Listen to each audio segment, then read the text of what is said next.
Fundamental rights were suspended.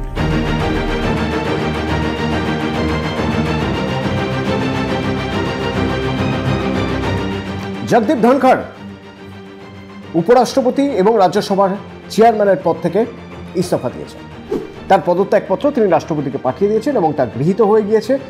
কিন্তু আতশ কাচের নিচে ফেলে দেখা দরকার, শারীরিক অসুস্থতার কারণে তিনি পদত্যাগ করতে চেয়েছিলেন ঠিকই, কিন্তু শারীরিক অসুস্থতার বাইরেও আর কিছু রয়ে গিয়েছে কিনা। কারণ আমরা দেখেছি যে এর আগেও যারা কোনো পদ থেকে পদত্যাগ করছেন শারীরিক অসুস্থতার কথা বলে, তার পিছনে কোথাও না কোথাও কোনো না কোনো অঙ্ক রয়েছে। সে অঙ্ক হতে পারে রাজনীতির অঙ্ক, বেশিরভাগ ক্ষেত্রেই তাই হয়েছে। এক্ষেত্রে কোন অঙ্ক কাজ করেছে, কি ফ্যাক্টর কাজ করেছে তার এই পদত্যাগ করার পিছনে, খুঁজে দেখা যাক। Fundamental rights were suspended.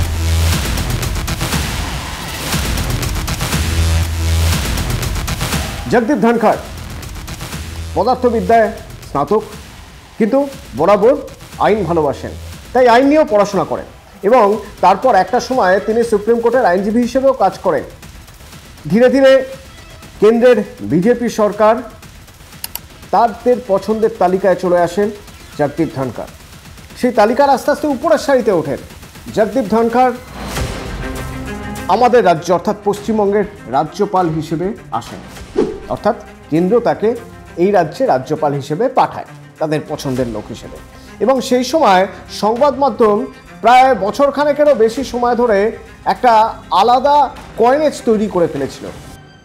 রাজ্য রাজ্যপাল সংঘাত, রাজ্য রাজনীতির একটা আলাদা চ্যাপ্টার তৈরি হয়ে গিয়েছিল রাজ্য রাজ্যপাল সংঘাত।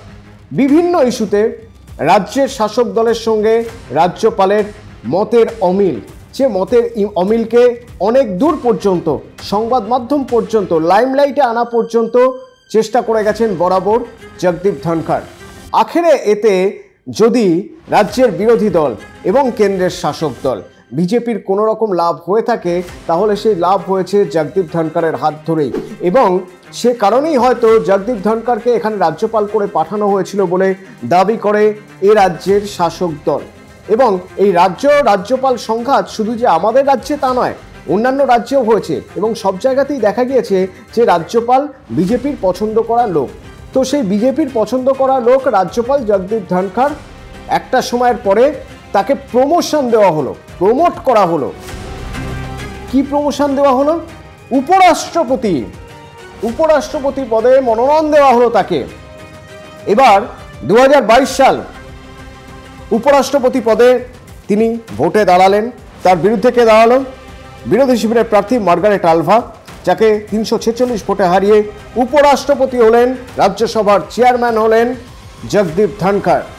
এবং এই জগদীপ ধনখড় যখন চেয়ারম্যান হচ্ছেন তখন থেকেই তিনি জানেন যে 2027 পর্যন্ত তিনি এই পদে থাকবেন, 5 বছর এই পদে থাকবেন। কেন্দ্রের বিজেপি সরকারও ভরসা করেছিল জগদীপ ধনখড়ের উপরে, আর সেই জন্য তারাও চাইছিল যে আগামী 5 বছর উপরাষ্ট্রপতি এবং রাজ্যসভার চেয়ারম্যান হিসেবে জগদীপ ধনখড় থাকুন। কিন্তু কি এমন হয়ে গেল যে 2025-এর মাঝামাঝি এসে তিনি ইস্তফা দিলেন?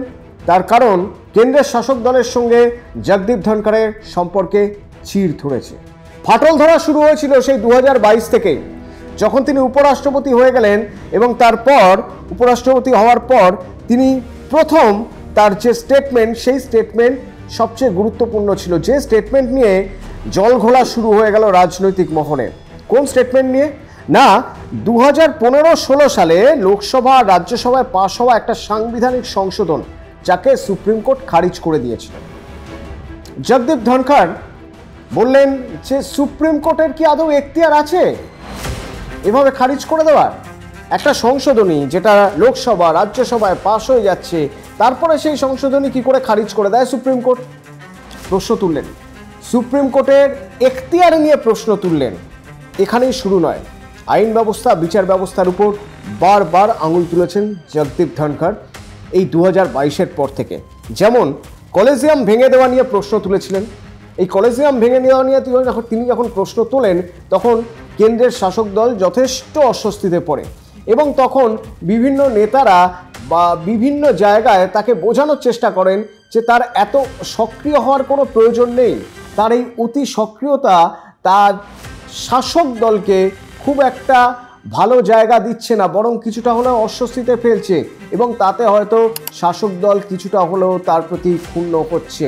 বিজেপির সঙ্গে সম্পর্ক খারাপ হতে পারে এরকম ইঙ্গিত জগদীপ ধনখড়কে দেওয়ার পরেও জগদীপ ধনখড় তো জগদীপ ধনখড়ই, তিনি কোনোভাবেই তার জায়গা থেকে সরেন না এবং তার মনে হয়েছে যে দেশের আইন ব্যবস্থা বিচার ব্যবস্থার একটা আমূল সংস্কার দরকার এবং সেই জন্য সেই সংস্কারের কাজ করতে তিনি একের পর এক বক্তব্য পেশ করে গেছেন বিভিন্ন জায়গায়। কখনো সেটা হতে পারে স্টুডেন্টদের মাঝখানে, কখনো সেটা হতে পারে কোনো জায়গায় তিনি যখন তাকে কোনো স্টেটমেন্টের কোনো মতামতের জন্য ডাকা হচ্ছে সেখানে।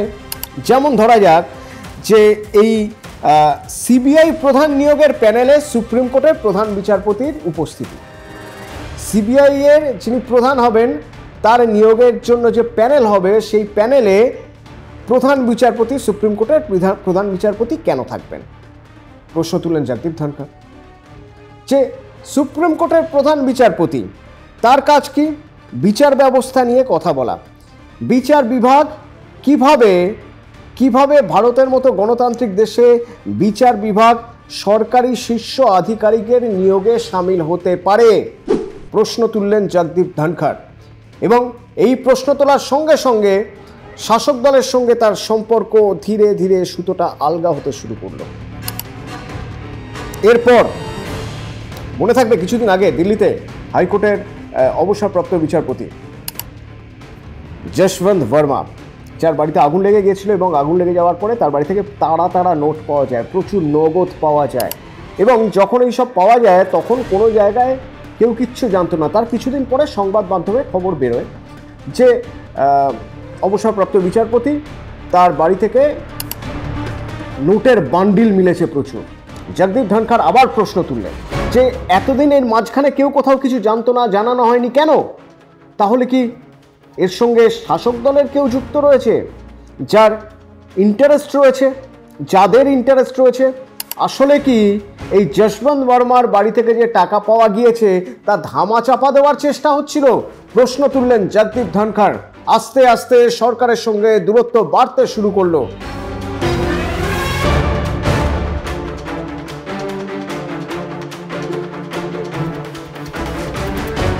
কফিনের শেষ পিরেক জগদীপ ধনখড় পুতলেন এই বাদল অধিবেশনের শুরুতে এসে। তবে তার আগে তিনি আরো একটা কাজ করেছেন, তিনি সুপ্রিম কোর্টকে সুপার পার্লামেন্ট আখ্যা দিয়েছেন। কেন সুপার পার্লামেন্ট? না, যখন সুপ্রিম কোর্ট রাষ্ট্রপতিকে সময়সীমা বেঁধে দিলেন কোনো বিল পাস করানোর জন্য বা সই করার জন্য সময়সীমা বেঁধে দিলেন, তখন জগদীপ ধনখড় প্রশ্ন তুললেন যে পার্লামেন্ট থেকে একটা বিষয় পাস হয়েছে, সেটা রাষ্ট্রপতির কাছে গিয়েছে, রাষ্ট্রপতি কবে সেটা সই করবেন, আদৌ করবেন কিনা, কোন ভিত্তিতে করবেন, তার একটা ডেডলাইন বেঁধে দেবে সুপ্রিম কোর্ট। সুপ্রিম কোর্ট কি নিজেকে সুপার পার্লামেন্ট মনে করে? প্রশ্ন তুললেন জগদীপ ধনখড়। আর এই বাদল অধিবেশন যখন শুরু হলো, বাদল অধিবেশনের প্রথম দিনই ধনখড়ের যা কাজ তাতে কেন্দ্র বিরোধিতার আঁচ পাওয়া গেল। কিরকম ভাবে? না, বিচারপতি যশবন্ত বর্মার বিরুদ্ধে ইমপিচমেন্ট প্রস্তাব গ্রহণ অত্যন্ত গুরুত্বপূর্ণ একটা জায়গা। অধিবেশনের আগের দিন সর্বদল বৈঠকে সিদ্ধান্ত ছিল যে বিচারপতি বর্মার বিরুদ্ধে প্রথম পদক্ষেপ করবে লোকসভা, কিন্তু সেই সিদ্ধান্তের বিরোধিতা করেন কে? জগদীপ ধনখড়। এখানেই শেষ নয়, আরও একটা গুরুত্বপূর্ণ জায়গা। এই মুহূর্তে বিরোধীরা সবচেয়ে বেশি চেপে ধরেছে সরকারকে দুটো মারাত্মক ইস্যুতে। প্রথমত, পেহেলগাঁও হামলায় নিরাপত্তার গাফিলতি ছিল কিনা তা জানাতে হবে সরকারকে, এ নিয়ে বিরোধীরা চেপে ধরেছে। দ্বিতীয়ত, এই যে ভারত আর পাকিস্তানের মধ্যে সামরিক বিরতি, সেই বিরতিতে মার্কিন প্রেসিডেন্ট ডোনাল্ড ট্রাম্পের ভূমিকা কি? এই যে ডোনাল্ড ট্রাম্প বারবার করে বলে আসছেন যে তিনি ভারত আর পাকিস্তানের মধ্যে যুদ্ধ থামিয়েছেন, এটা কতটা যুক্তিযুক্ত, এটা কতটা সত্যি, সেটা সরকারকে জানাতে হবে যে ডোনাল্ড ট্রাম্পের কী ভূমিকা ছিল। বিরোধীরা এই ইস্যুতে যখন চেপে ধরবে বলে আগে থেকেই ঠিক করে ফেলেছিল, এই বাদল অধিবেশন শুরু হওয়ার আগে থেকেই জগদীপ ধনখড় করলেন কি? বিরোধীদের হাতে অস্ত্র তুলে দিলেন। কি সেই অস্ত্র? না, সুযোগ দিলেন। কীরকম সুযোগ? না, তারা যেন এটা নিয়ে কথা বলতে পারে।